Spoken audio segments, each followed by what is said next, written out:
Welcome back. Thank you for joining us for another edition of Friday Night Lights, brought to you by Honda of the Desert. As you can see, I'm Tali Latoy, but our Tim O'Brien and our Gil Rutenberg are sitting tonight out with a much-deserved day off. Both will work too hard, so it's just going to be me, solo dolo, giving you all the highlights from end to end of the valley and much more, holding it down while our guys are out. But, guys, this is the place to be every Friday at 11 for a healthy helping of high school football news, scores, and highlights, but so much more.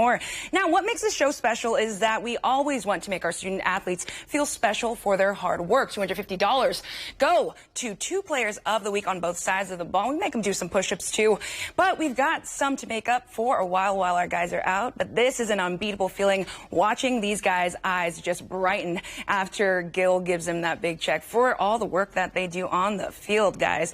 But without further ado, let's get to these highlights underneath the Friday Night Lights. And we're going to be starting with the Xavier Prep Saints, you guys. Let's head on out to Cook Street. They're hosting a winless Notre Dame team and looking to keep it that way. They get off to a hot start, but let's talk about Braden Cerveo.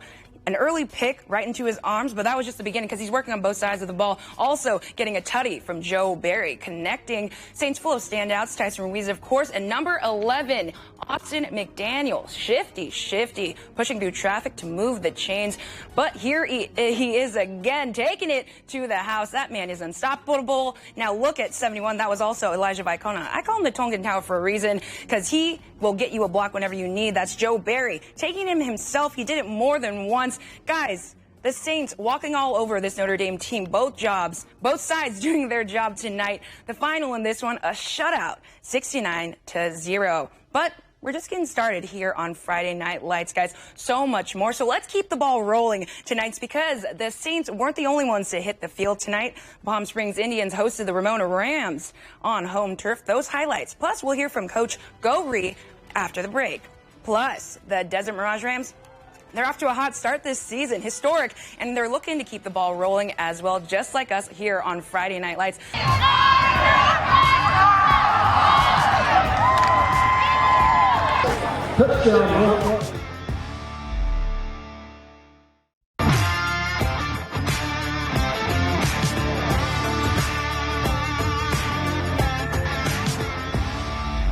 Welcome back to Friday Night Lights, brought to you by Honda of the Desert. Now, earlier this week, we had some fun with the Desert Mirage Rams, who are undefeated and feeling good this season already, 2-0. That's right, but we also mic'd up one player, because we want to be more than highlights to you guys, and that one-star player was none other than Jesus Rivas. I want to throw the football. Let's get it down in practice. Who is that coming out the room? All right, hey, everybody chop your feet. Down. Oh, damn, it's so slippery. Nah, you're right there. It's so slippery.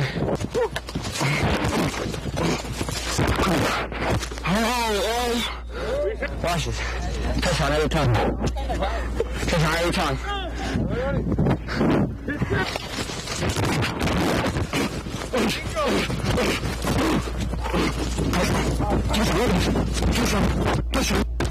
Hey, I'm just the guy, man. I don't know what y'all talking about. I'm gonna throw it, bro. What do you want to try?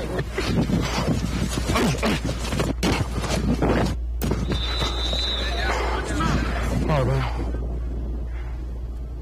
Well, we're more than highlights here on Friday Night Lights. Let us know who you guys want us to have on here as well, and who you guys want to hear mic'd up, because we're looking to do everything from warm-ups to practice, just about anything. So just let us know, and hashtag CVFNL, don't forget that. Now, the Rams, they were looking to keep their head down and add to the win column, and my goodness, they sure did. Let's take a look at those highlights. Arturo Alvarado shows us he's got an arm looking downtown and connecting with Matthew Saucedo for the big gain. Now, the Rams would move the chains down. Then Arturo says, well, I'll just go ahead and take this myself. Look at that. Just walking up. Easy day for him. But the Rams just weren't done. They wanted to make that gap bigger, and Arturo keeps it on the ground. Handoff to Andrew Medina. Well, he takes his way through traffic. The 30, 2010, finds the end zone, takes it to the house. Arturo was showing off all night, though, you guys. The Rams really were, with all the offensive weapons that they have, like this one. Take a look at Jesus Rivas, mic'd up. I wish we could tell you what he was saying if he was mic'd up in that. But the Rams put their foot on Hamilton's neck and did not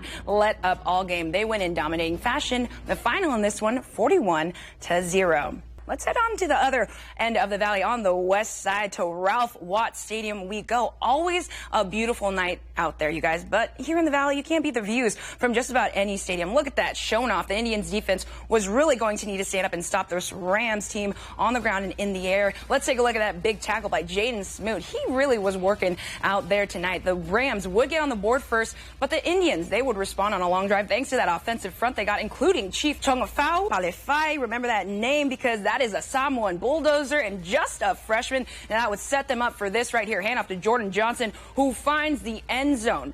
However, the Rams would answer back, and that would just be a back and forth between the Indians and the Rams. But also, Galvez showing off his arm. He's looking downtown.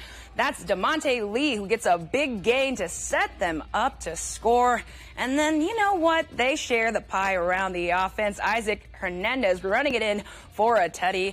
The Indians go for the two-point conversion, not once, but twice this game. Icing on the cake, you guys. But as I said, it would go back and forth. Two teams both wanting the W tonight after losses last week, but it just wouldn't go the Indians' way. The final 43-36 Rams.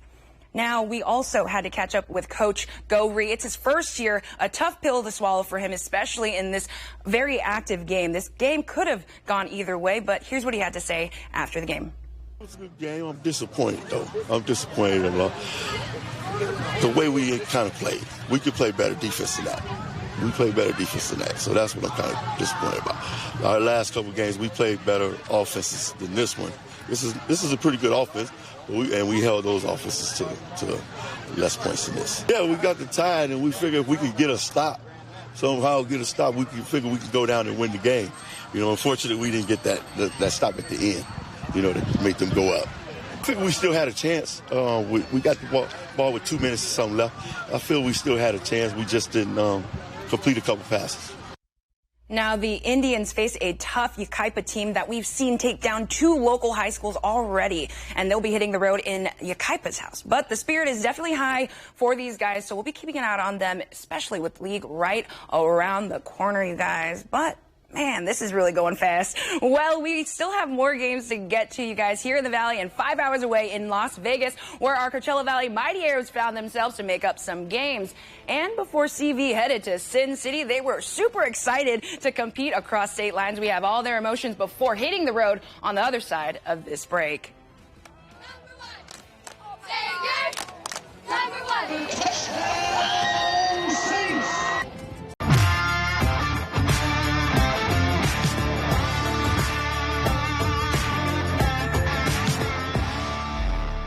Hello, I'm Aaron Ramirez, and you're watching Friday Night Lights on NBC Palm Springs. You guys heard that. Well, that was Aaron Ramirez and the Coachella Valley Mighty Arabs. Well, after 2 of their games were called due to the weather, as we know, the Coachella Valley Mighty Arabs said they didn't need their bye week set for this week. Instead, they headed on over to Sin City, Las Vegas, to take on the El Dorado Sun Devils. And we spoke with them before they hit the road. Take a look. I'd say scale 1 to 10, it's most like 100 for sure. We're real excited to get this bus going and get on the road. We're excited to go out here to Las Vegas to play a good game, a good team. We're just excited. Have you ever been to Vegas? No, my first time going. We can go and have a game and have a positive experience for the kids. I'm glad we're finally here on that day, and I'm just excited to get underway. And finding a game was probably the hardest part, you know, for Coach to find that team. But now that you guys have it, what's going to be the key to getting the job done on the road? Mainly just staying focused, you know, getting our rest, and then once we get there, do what we got to do and lock in. We got to execute the game plan. This is a solid team out there in Vegas, and so we didn't pick a small team that wasn't very good or anything like that. We picked a team that we could be competitive with. Usually this kind of experience happens in the playoffs only, but we have the opportunity to do this in a non-league game. So we're going to take advantage of that. We're going to learn from it however it goes, and we're excited about the opportunity. Now, as I was telling Coach Johnson and Coach Hondo, I love any reason to head out to Vegas. But let's take a look at those highlights from the game between these two fired up to go head-to-head. It's a beautiful day out there in Vegas and a beautiful day for one young man named Ivan Camargo to get the Mighty Arabs on the board. Take a look at this one. Don't blink. And there he goes, you guys, right into the end zone to get them on the board first. However, Ivan wasn't done. Let's take a look at the young running back just bulldozing. I want you guys to take a look at this. Boom! Does not care. Right through the Sun Devils. That's 2 tutties on the night for number 10. Now the score would be 13-12 for the Sun Devils before they head into the locker room. But Aaron 2K, well, you know the name. He was going to find the end zone sooner or later. Take a look at this, though. Shifty. Someone's got to check up on the Sun Devils number 7 and his ankles. You know what? I would stay down on the ground, too, if I were him. But Aaron 2K, yeah, he was out there, and he was going to find the end zone. Not once, guys. There you go. But twice, making his name known across state lines, just taking it up the middle and just putting on the breakers, bro. That is just him straight up going to the house. Throw some respect on his name. And let's take a look at this. Mikey Rodriguez. Derek Calderon showing off his arm and connecting with Mikey. He'll take it to the house. The Mighty Arabs top the Sun Devils in their house by 30-26, Coachella Valley. They're bringing home the W, the Mighty Arabs are. And I hope they all get home safe. They are a great team, great culture. And you know what? We still got some action going, but congrats to them. They're bringing home the W, and we get to see them when they come back. But coming up, we'll take a look at the scores across the valley tonight and what you guys can look forward to tomorrow night. Plus, after the break, we had some Thursday night lights to get you caught up on in case you missed it. Leagues inching closer and closer, and these teams are looking to get some footing ahead of it.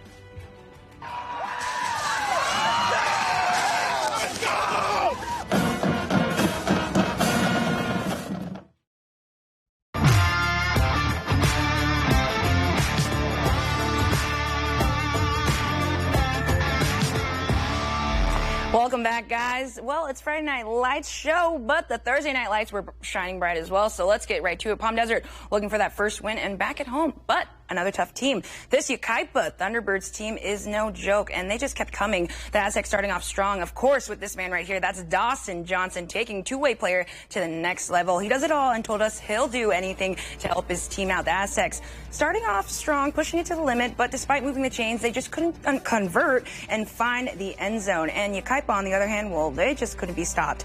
Another tough loss for our guys. The final in this one, 43-0. Thunderbirds, but we trust Coach 40 and turning this around for them. They do have the toughest schedule, guys, though. Now to Rancho Mirage, the Rattlers had their hands full with another tough opponent. The Norte Vista Braves, a solid team, and took advantage of simple mistakes by the Rattlers. A good target. You'll see, though, to get some shine, his name is Kobe Finnegan. Yeah, well, let's take a look at Kobe right here with a big gain, a star on the diamond and on the gridiron. He also got on the Rattlers. He got the Rattlers on the board first, turning fourth down into a touchdown in the first half, but a couple fumbles and a pick six weighed down the Rattlers even after spurts of sheer talent on the team. The Rattlers with the late tutty to stay alive despite the growing gap in score. Jeremiah Williams adds to the board, running in for one-yard touchdown, but guys, that's just not enough. The final in this one, 45-14. The Braves take this one. The Rattlers are now 1-2. One more game at home before they get into the league groove. First of all, you got to give credit to Notre Vista. I mean, they are a heck of a team. They came to play smash mouth football tonight. You got to continue to clean up the discipline, mental mistakes. Obviously, it was 7.5. We had some opportunities we didn't execute. Some of those were brought on by mental mistakes, just being undisciplined. And we've got to fix that if we want to have an opportunity in the league. But the last two opponents we played are high-quality opponents. They are what we want to see where our weaknesses are, because they're going to prepare us for league and for our. Yeah, you guys saw that. Well, they always want to play a team that makes you better. But guys, let's take a look at the full scoreboard for, both leagues here in the desert. Coachella Valley getting that win in Vegas. Palm Springs just falling short after tying it up 36-36. Desert Mirage and Xavier Prep, both shutouts. Good for them. Shadow Hills also narrowly getting the win over Serrano at home. And then La Quinta on the road, 15-13, coming out with the win, guys. However, before we go, there's a new beginning here in the Valley for flag football, and our eyes are on the Palm Desert Lady Aztecs' new girls flag football team. They opened up their historic season Wednesday night against Rosemead and brought home the W, just like Coachella Valley did, shutting them out 6-0. A trailblazing team setting the pace for generations to come. Now Tune in tomorrow for the full story with these young ladies and their inspirational stories, you guys.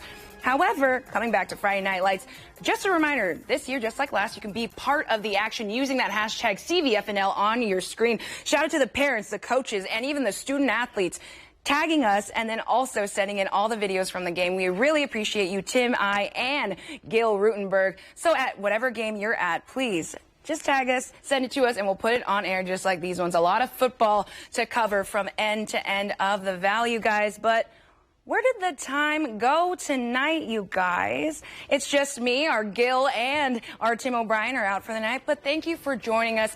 Well, joining me tonight, but be sure to join us back next Friday. Tim and I and Gil will be here, but for right now, guys, stay classy, Coachella Valley.